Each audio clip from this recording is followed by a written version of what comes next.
সাহেব ভট্টাচার্য সুস্মিতা দে। কথা ধারাবাহিকই তো বটেই, পর্দার বাইরেও যেন হরিহর আত্মা। যে কোনো অনুষ্ঠানে দুজনের জুটিতে উপস্থিত হলে আবহ বদলে যায়। সেই কথা ওরফে সুস্মিতার বোমা বিস্ফোরণে মৃত্যু হয়েছে।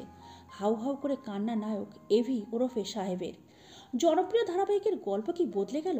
এভি কথার রসায়ন যে ভীষণভাবে মিস করবে দর্শক। সাপ্তাহিক রেটিং চার্টে প্রথম 5-এ থাকা ধারাবাহিকের নতুন প্রচার ঝলক প্রকাশ্যে আসতেই সাড়া পড়েছে দর্শক মহলে। প্রশ্ন উঠেছে, নায়কের কান্না এত বাস্তব? সাহেব কি সেদিন গ্লিসারিন ছাড়াই কেঁদেছিলেন? এইরকম কিছু প্রশ্ন নিয়ে একটি সংবাদ মাধ্যমের তরফের থেকে যোগাযোগ করা হয়েছিল কথা ধারাবাহিকের নায়ক নায়িকার সঙ্গে। ফোনের ওপারে ভেসে আসা কণ্ঠস্বর বলছে, গলা বসে গিয়েছে সাহেবের। মৃত্যুদৃশ্যর প্রসঙ্গ তুলতে তিনি বললেন, সত্যিকারেই কেঁদেছি, সত্যিকারেই চিৎকার করেছি, ওই জন্যই তো গলা ধরে গিয়েছে।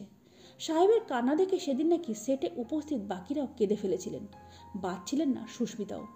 নিজের মৃত্যু দৃশ্য দেখতে কি যে খারাপ লাগে, আমিও কেঁদে ফেলেছি। একটু থেমে নায়িকার আরও যোগ, বাস্তবে কিন্তু সুস্মিতা মরেনি, বহাল তবিয়েতে বেঁচে রয়েছে। জানালেন কথার মৃত্যু হয়েছে, বদলে আসছে নতুন চরিত্র বুলি। যাযাবর জীবন তার, পথে পথে খেলা দেখিয়ে বেড়ায়, পরনে ঘাগরা, মাথার একপাশে উঁচু করে চুল বাঁধা, হাত ভর্তি কাচের চুড়ি। শ্রীদেবী মাধুরী দীক্ষিতকেও বড় পর্দায় এই সাজে আমরা দেখেছি। বলতেই উৎফুল্ল কণ্ঠস্বর। সুস্মিতা বললেন, একই ধারাবাহিকে আরও একটি চরিত্রে অভিনয়ের সুযোগ থাকে না, আমি সেটা পাচ্ছি। তার উপরে বড় পর্দার নায়িকাদের মতো সাজ, আমার খুব ভালো লাগছে। ইতিমধ্যেই নতুন চরিত্রে অভিনয় করে ফেলেছেন তিনি। সুস্মিতা থামতেই শুরু করলেন সাহেব। বললেন, আমার অভিনীত চরিত্রেও বদল ঘটেছে।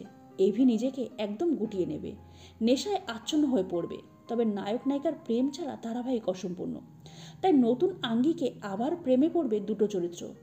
ইতিমধ্যে কথার মৃত্যু আর এভির কান্না ছাপ ফেলেছে দর্শকদের অন্তর্মহলে, চোখ ভিজেছে তাদেরও, জানিয়েছেন দুই অভিনেতা। পর্দার এই পরিবর্তন তাদের কাছে ইতিবাচক হবে তো? জানতে চাইলে আশাব্যঞ্জক উত্তর এলো।